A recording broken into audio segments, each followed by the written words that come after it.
He's not a bat, he's a man who fights crime. And we're gonna watch him fight for a minute at a time. With John and Niall and a guest who doesn't rhyme. It's Bat Minute!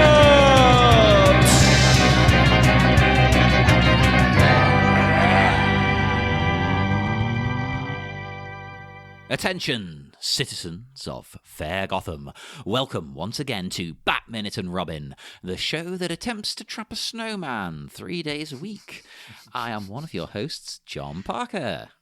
And here, me, now, alive, it's me, Niall McGowan, the co-host of the show. My God, whoever thought you would be back? It's only been about 4 years of you. I thought you were done. That's how many episodes? It must be like 500 or something. Like it's been minimum. And then if we're counting the Patreon, I don't know. Good God. Oh boy. Good God. I'm still here. We're still going, damn it. Well, speaking of still here is our wonderful, excellent, amazing guest from Monday. We are joined by, I'm going to make this shorter than you, Niall. I'm just going to say academic and author Chris Richardson. Hey, thank you. Thank you very much for having me. It's great. Hey. Welcome back once more. Glad you could make it. And we are here to talk about minute 23. The minute starts with a call for Alfred, and it ends with said butler dropping a sick burn on Brucey boy. A sick in more ways than one, as we'll find out as the movie goes on. Yeah. Actually, that's an excellent point. I wish I'd made that joke. God damn you. Here's the thing, though. Like, Chris, you'll know all about this from your work. Is that like a lot of people over time have seen innuendos within the text of Batman, and the beginning of this minute is just I could not see it. Where this shot of Alfred with his clutching the chest of the bat suit and this sort of beleaguered moan on his face and his other hand out of sight. It really, really looked to me as if Michael Gough is like busting a nut on the bat boots over there. Oh my God, Niall. It just kind of looks like he sneaked in there to quickly like jerk one out on the bat suit. And he's just like, it would be easy to make a GIF or a GIF showing a few of those images together and making it look like that. Definitely. Oh, 100%. It's the way he's clutching the chest, clutching the chest. It's such a fetishistic suit anyway. And it's just like, yeah, it looks to me as if he's gone over there. He's just cracking one out. And Niall, he's well, and is he responsible? I think for the suits, like the character. Oh yeah. So he's been responsible for molding these Greek god figures, right? I mean, that's. Yeah. I mean, did he make that executive choice, perhaps, to add the nipples, add a lot more realistic abdominal muscle. I don't know if we could call it realistic, but lifelike abdominal muscles, right? As opposed to the older bulletproof vest type thing. That's a good point. I mean, that seems to support your point, maybe. Yeah, because he's clearly just sat there staring at the suit, and he's like, it's missing something. Nipples. Really should note, though, that it almost speaks to your point as well, Chris. Like, this isn't the Clooney bat suit he's clinging to here. That's the Panther suit from the last movie. That's the Val Kilmer bat outfit for the majority of that movie, which weirdly, it could be like, was a continuity alert there? Or because all of those bat suits were supposed to have been destroyed when Edward Nygma blew up the Batcave, and then Batman had to put on the sonar suit because that was the only one. It was prototype, but we haven't tested it yet. Well, maybe he had like 1,000 other ones though, and maybe must he have put had, that one on warehouses somewhere, like hidden among Gotham. So. I think he had this one left, and it was up in Alfred's bedroom. Oh. He was just like. At night, he's just like, oh, yes, I like to feel up the symbol. Well, he's getting up like what Chase Meridian was getting off on, perusing the bat pecs. Well, we ain't going to kink shame. Oh, I'm not kink shaming by any means. Like, Alfred, you get yours, but like maybe at a more appropriate time. Yeah. Like, wait till the guys are out of the cave. Oh, you've ruined it for me because I'm very moved by everything with Alfred in this movie. It's one of the things that works well. And you know, I feel for him here. Look at him. He does not look well. No, it's a real attempt to kind of like the Mr. Freeze narrative, you know, to add some emotional depth to these. I still think they're three adolescent boys or stunted boys, right? Alfred, Bruce, and Dick. And it's very hard to make an emotional appeal with these three, like, you know, like a tug at the heartstrings, because obviously they went through tragedies, the two of them at least. But they don't have that Nora. There's no Nora for them, right? So it's hard to make it. I guess Alfred and Bruce are the closest you can do right now. Yeah. And that's why I think it's a stroke of genius with the plot with Alfred. Spoiler alert, people, he isn't well. I think it's great. It gives Bruce something to care about. Not that you would know it from Clooney's acting. No. Which we will get to. But I should say, though, can you continue on with my point, though? Opening lines of the freaking minutes. It's like, Alfred Cummings. Oh, like, Jesus. It's like it just writes itself. Like, you can't get away from this. Oh. But also, to continue on down that line, though, of throwbacks to Val Kilmer's Batman. I know you say you're not a fan of this movie in general, Chris, but do you have any kind of time for the Clooney bat suit? Honestly, it depends what approach you take, and that's what I've come to just realize is that there's I think when people start really fighting, like fans start really fighting, it's because there's a sense that there's one true Batman, and I've just given that up. I don't appeal to that notion anymore. If there was one true Batman, you know, for different people it would be, you know, Frank Miller's or you know, maybe Tim Burton or whatever. I can appreciate what's going on here, and I can definitely appreciate the way that they've brought back the comics in a sense, but it doesn't work, I don't think, in the film medium like it does in the comics because of the timing that we discuss, you know, where you're taking these 1940s elements that are, you know, somewhat innocent, and now when you have a very overt sort of queer culture in the 90s, coded language is there, like that's just obvious, like Chris O'Donnell and the earring and stuff. You can't transfer it, but I can appreciate the callback to the 40s, and in doing so, yeah, there's a lot of like just kitsch, right, which can be fun but doesn't work for me, which is why, I mean, there's a few things that I don't think work really well, but that's my take. Is if you want to appreciate some of the callbacks to the early stuff, I can get behind it, but if you want like an emotional connection, yeah, Clooney, Chris O'Donnell, and the rest don't really do it for me. No, like I keep trying to defend Clooney in this movie, and I'm finding it harder and harder as we get through. This whole sequence, it's a problem for me, especially in the next minute.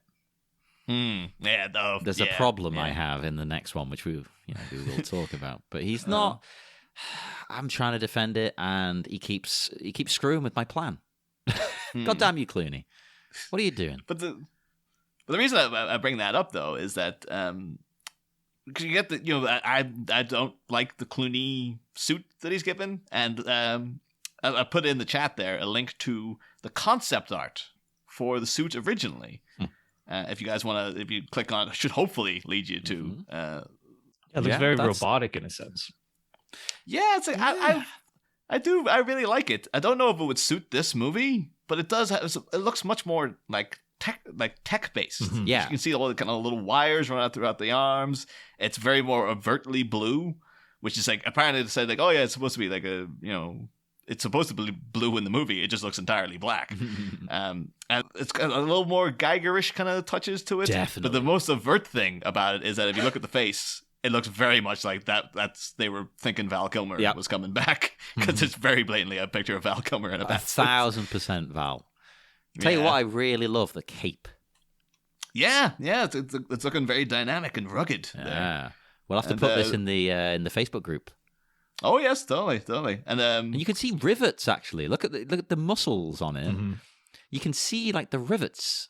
Well, that sort of makes sense, right? I mean, in terms of the whole, like internally, it makes sense that he would be concerned with armor, which is what bothers me the most. And ever since I don't know what I was, 8 years old when I first saw this, and I was all excited to see it in theaters. There's no reason to have like neon lit engines and to like have, you know, just these ideas, which is, you know, obviously the complete opposite of what Christopher Nolan went for, where he made rules basically that nothing that wouldn't make like a utility sense will be added. Schumacher has clearly gone the other way, and there's a whole discussion about how it, you know, this movie is just based on selling toys. Yeah. Oh, 1,000%. Yeah, we keep saying it's a toyetic film. Yeah. The thing with this suit, though, is that it's, again, so many elements. I'm like, I think Chris Nolan saw this because it looks so much like the Dark Knight suit with this and how technical and armor based it is. And even the he's put in a new bat symbol where it's more, you know, the nipples are gone. Although he does appear to have given the suit a belly button rather than the nipples. That's like, very important, the belly button, for the belly button fetishists, you know. Yeah, it's like if you got, you know, have to choose your battles with Joel Schumacher, it's like, I'm not giving you the nipples. I'll give you something else, but I'm not giving you the nipples. It does have a protruding sort of codpiece. Yeah, very protruding. Yes. Yeah. Yeah. Even more so than in the film. Well, I say that. In the film, maybe it's just the lighting. It's quite dark, obviously. Well, that's like behind the scenes, Clooney and O'Donnell would talk constantly about their codpieces.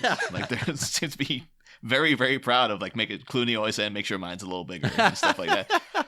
That's great, though. That's funny. It's all like, you know, in interviews kind of joking around and stuff, but at the same time, Clooney's like, you could be like, oh, seriously though, make sure mine's bigger.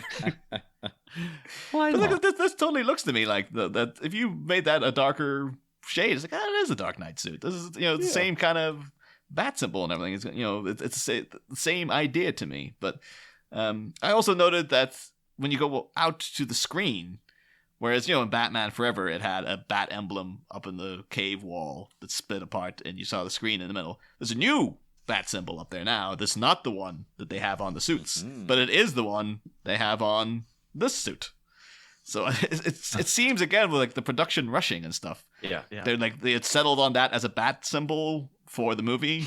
And then it got changed at some point, so they made it on the cave wall, but then didn't put it on the suit and stuff. And it's just like, it just feels a bit more like a bit of a jumble. To be fair, the same thing happened in '89 where they had a bat symbol for it, and then they revamped it at the end, so the bat signal is not the bat emblem that he has on his chest and stuff. But I think this movie, I'm sure many people would say, of course, style over substance and whatnot, but it does feel like they just had a billion style ideas, and that's why you get like a couple of different symbols for Robin over the two films and stuff, because they can't settle on what exactly his symbol is. I like that for Robin though, because he's meant to be young and reckless and kind of crazy.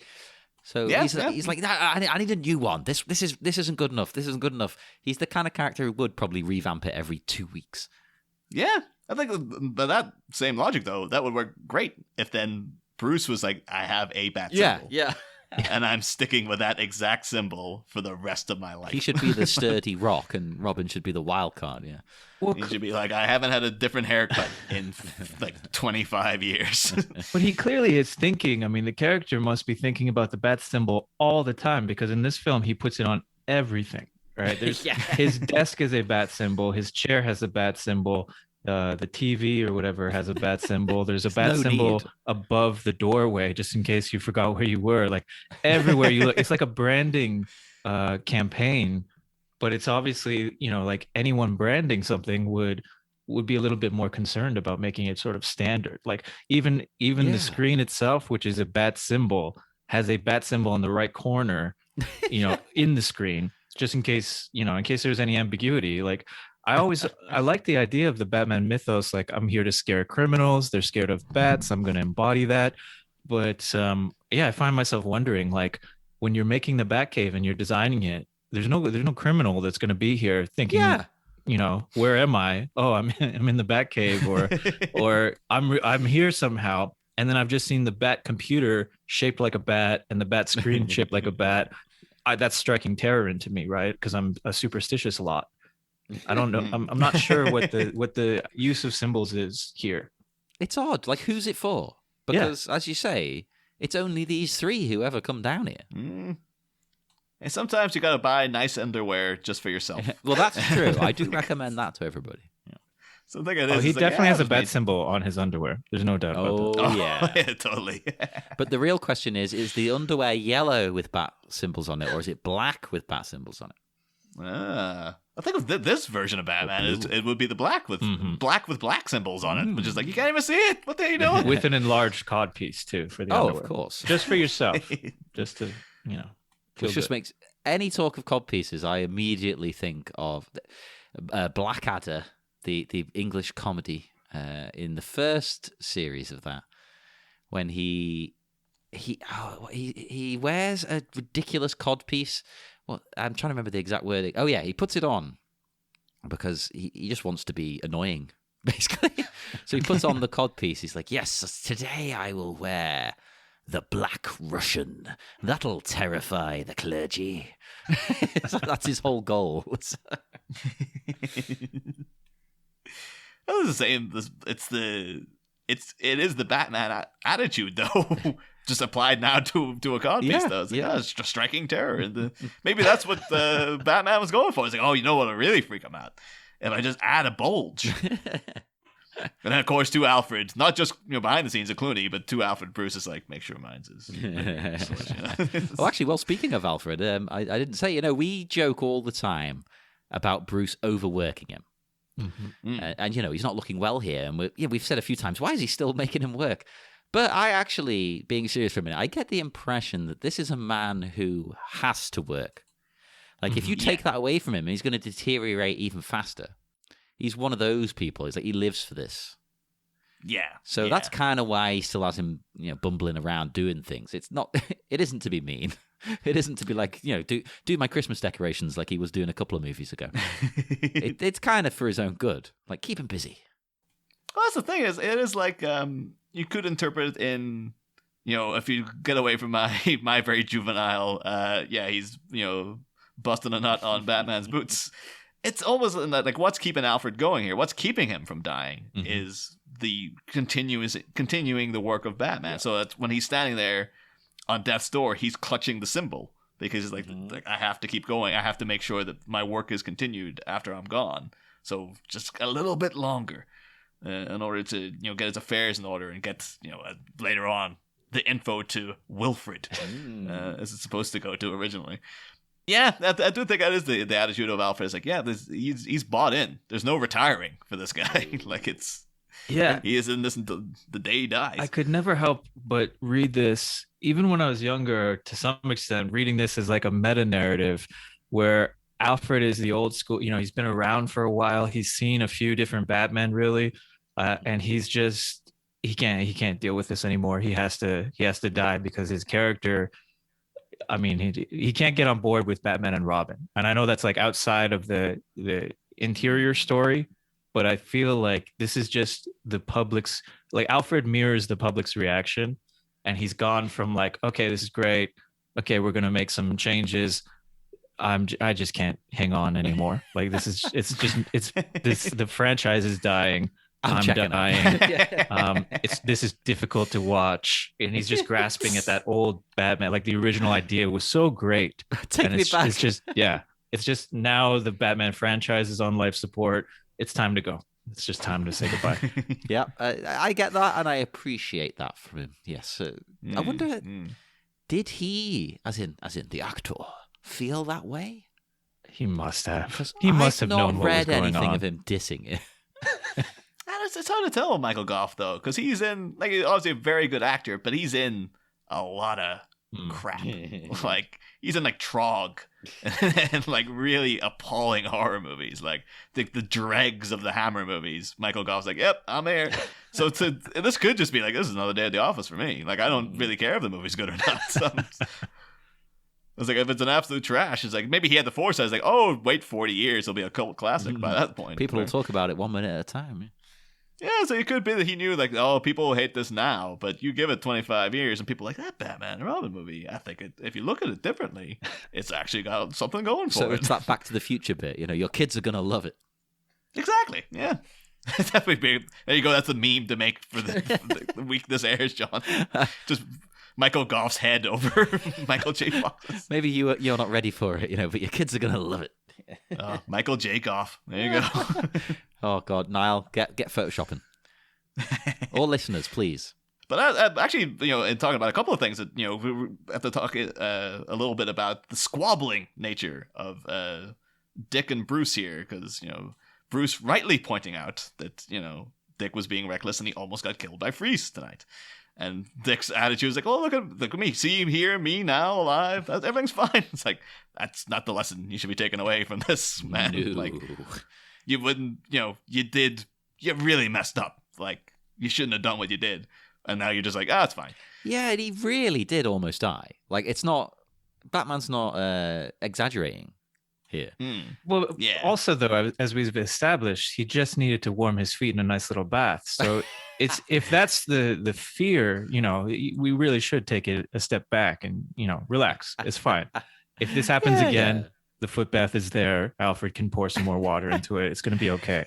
That's all it needs. Maybe some nice salts for your feet, and there you go, all sorted. Yeah.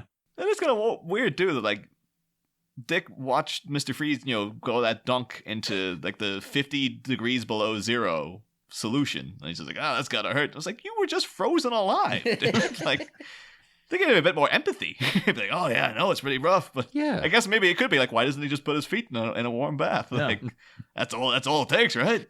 Well, and that's why the movie doesn't work that well, in terms of emotional connection, is because are we dealing with a madman who's going to destroy the city, or are we dealing with a guy who's going to shoot you and you're going to need a little foot bath tonight? Like, what are the stakes here? They go up and down. It is always a bit vague because, like, I don't want to sound mean here, but I don't care if someone's stealing diamonds. If he's going to destroy the city, okay, I care. But if he's just stealing diamonds, I'm not interested. Yeah. Well, I think if Bruce was, had the opportunity to steal some diamonds, if he would need to, because he's so rich, but if he could bring his parents back or he could help someone, in a situation like that, I think Bruce would be fine with it. I mean, I know he has a moral code, but I mean, the lives of the dearest person to you versus some diamonds. I mean, why is he getting all upset? It's crazy. It's weird. I don't get it. And something else I don't get, actually. Dick, right? I mean, he's looking a bit worse for wear, but he wants Batman, he wants Bruce to trust him. But does he really need to trust him? Should he trust him? Really? The kid is always screwing up. Mm-hmm. Yeah. It goes into the next minute as well, where Alfred's got his back, and he's just like, "Oh, you must trust him for that's the way of family's." Like, if Bruce hadn't been there, the guy would have died. He did, like, and he might have if he hadn't just jumped at him, they might have caught Mr. Freeze. Like, there's no angle you can look at this and be like, "No, Dick's right." It's like, no, he's 100% wrong. He's completely wrong, completely. And Bruce wants him to hop in the simulator to train for battle. He isn't ready yet. And my first question was, what is this simulator? Is it like a holodeck? Yeah. It sounds as if it is. It would be like, what we call it in X-Men, like the War Room? Or, yeah. But we've never seen that in these movies. I think that would be pretty hard to produce in the 90s. I mean, we saw the Mr. Freeze 360, and that, no one's going to be battling that. I don't know, it seems like one of those things you could do, though, where it's just like, cut to a fight scene, and then it does a flash and everyone disappears. It's like, no, it was all a CGI, thingamajig. That's true. Now it's introduced this idea. How long has a simulator been there? Has Bruce been using a simulator Who programmed all these it? years? So, I guess because we see Max Headroom Alfred later in the movie. Is it just like a bunch of like Max Headroom-esque goons? It was literally Max Headroom. Okay. Yeah. It's like, well, Matt Frewer made a fortune off doing that work for Wayne Enterprises. That would have been amazing if the new Alfred is Max Headroom. Hey, why not? Matt Frewer is of age. I think he'd totally pull off Alfred. That'd be amazing. I was just picturing Star Trek holodecks the whole time, like the simulator. And then I was just thinking about, the whole storyline of Geordie LaForge basically creating a woman that he was into so he could essentially sleep with her on the holodeck, even though it's a real person in his life that he has to communicate with. It's really awkward. And like in those episodes as well, it's presenting. It's like, no, Jordy's right. It's like, no, he's not. He's totally wrong. It's messed up. It's really weird. So I could imagine, maybe these characters using it for similar purposes. But though, in terms of we get, this is the thing we see a lot of in these movies is Bruce and Dick fighting. Whereas back in the old days, Bruce and Dick were like the best of friends. But this adds to the sexual tension. Yeah, it's like maybe it's the developing of their relationship is like it's now it's like you're not seeing the makeup sex that comes after. Well, Robin would never really go along for the most part, right? He would always like join secretly, or he would go off and try to get a vengeance when Batman tells him to stay back. So there's always this tension. But the issue, I think, is also, when Robin came into the scene in the comics, he was the character that the kids reading the books could identify with, right? Yeah. That was the idea, is that Batman is hard to identify with. Back then he was shooting people and breaking necks and throwing people off buildings. So a young boy reading that wouldn't be seeing himself necessarily. Whereas if you have an 8-year-old or whoever, I forget how old he was at the beginning. I think he's pretty young as a comics. Yeah, he's a lot younger than this. Yeah. But you could see yourself, if you're watching or reading the comic, you see yourself as Robin, and then you have these squabbles, but always he's a great father figure, Batman. Whereas here, he doesn't seem so much. Well, he seems to be trying to be a father figure, but they seem to be somewhat on the same demographic in terms of like their current heartthrobs of America. They're not. There's no father-son dynamic like there was in the comics, and so. I don't think anyone, I don't know, but I don't think anyone would be tempted to identify with Robin here, with Chris O'Donnell. Not like they would as young boys, presumably reading the Batman comics and being like, okay, I could be Robin, Batman could be a father figure to me, and we'd fight together. Here, it's just like, who do you identify with? It's a tough one, because this movie obviously is skewing younger than, say, the Tim Burton ones. So perfect chance, really, to have a young Robin. Yeah, actually, that's a really good point. Because like any 17, 18-year-old watching this is going to be like, well, Batman's the one you want to be. Yeah. You don't want to be this other asshole who's there screwing everything up. So yeah, it's a really good point. It's like, who is this version of Dick Grayson designed to appeal to? I think it's, let's be honest, it's purely for women and gay men. It's all in the looks. It would be that he is inherently cheesecake. Basically. Yeah. He is. I should actually know too, because I'm sure you'll be well aware, Chris, of the various panels throughout the years that people have read in homoerotic, subtext into Batman and Robin. Mm-hmm. Like most famous one being Batman '84 from April 1954. The storyline, The 10 Nights of Fear, which is Batman and Robin looking like they're in bed together. Bruce getting up and been like, okay, time for a cold shower and a big breakfast. And Dick been like, oh yeah, let's go, Bruce. And I think it's supposed to be that the beds are just put close together, but it looks as if, and it's very on the nose. I think I came around a lot of the issues that came up around this was around the time when the Comic Code Alliance was coming in, or the Comics Code Authority, was coming into vogue, and he had Frederick, what was his name? Frederick Wortham. Wortham. Yeah. Yes, yeah. And I think around that time he was looking for things. Yeah, and he literally said that this is a homosexual dreamscape for people that will bother them and give them bad ideas, immoral ideas, seeing them together, and also seeing them in a cozy atmosphere. He says that there's always lovely vases and flowers, which I love the description of this. Like, these two men, they need to be in a dark cave. That's maybe okay, or at least in like a brutalist mansion. But the flowers and the vases and the night coats, like the robes and stuff that they're wearing while they're reading the paper together, this is, inappropriate for people to see. So yeah, there was a lot of fear. That's why the Comics Code became the Comics Code. Frederick Wortham also wrote that book, The Seduction of the Innocent. Exactly. Which is, it sounds much more like, erotically charged than friggin' anything else that he's actually complaining about. But lots of things throughout that era was like, I think at one point too, reading the old Poison Ivy issues where she first shows up, Robin constantly refers to Batman as Big Daddy, and it was the great. It made my week when I saw that. always calling him like, "Oh, hey, good to see you back, Big Daddy." Oh, Daddy. Just like, oh my God, you if you guys don't know what you're putting out there, this is a miracle. But even actually going way back to the friggin' Robin's first ever appearance, people are reading in things just by. I don't think it's intentional at all, but the front cover of the first issue that he appears in, it has the bottom a caption saying, "The Batman, that amazing weird figure of the night, at last taking under his protecting mantle an ally in his relentless fight against crime." But the letterer has put an ally too close together, so it reads, under his protective mantle anally in his relentless, and that's literally the first image of Robin has that, beside him, and it's just like this character was just destined for these interpretations. They knew what they were doing from the get-go.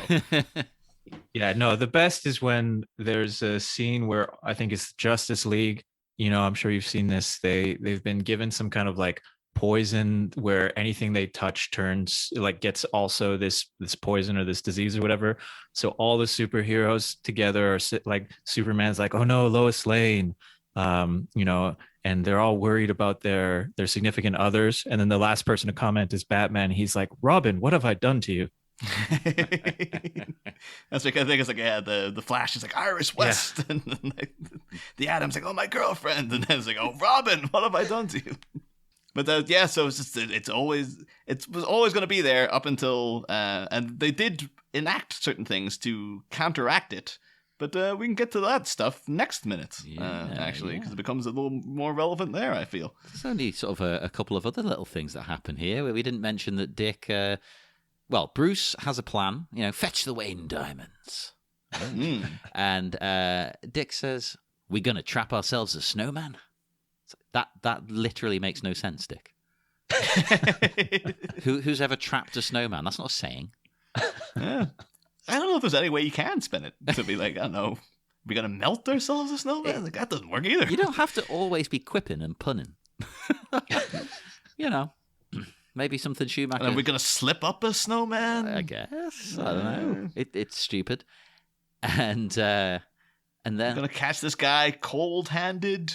blue-handed. I don't know. At the end of the scene, Bruce and Alfred, they go for the old walk and talk. Yep. Like the West Wing style. And yeah, as you said, Alfred agrees with Dick, which is insane to me. And he comes out with the sickest burn of all, where he says to Bruce, "Despite all your talents, you are still just a novice in the ways of family."